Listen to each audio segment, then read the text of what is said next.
Te explicamos cómo instalar y configurar NubeR. Abre el email y pulsa en NubeR para Android. Ahora selecciona Instalar para descargar la app.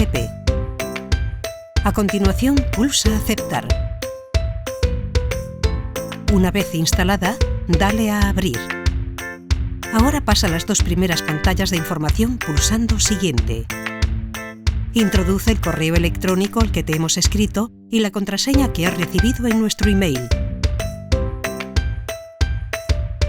Puedes copiarla y pegarla directamente desde el correo.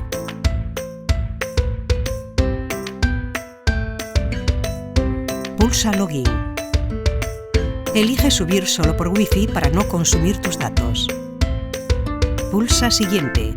Es recomendable mantener la subida automática de tus contactos. Después, dale a Finalizar. Ya has terminado la configuración. Se ha creado una carpeta con el nombre de tu móvil, donde se subirán las fotos y vídeos que hagas, así como un fichero con tus contactos. De este modo tendrás tu información a salvo. Cuando tengas tus vídeos y fotos en tu cuenta, puedes borrarlos de tu móvil para liberar espacio. Además, puedes compartir tus archivos fácilmente.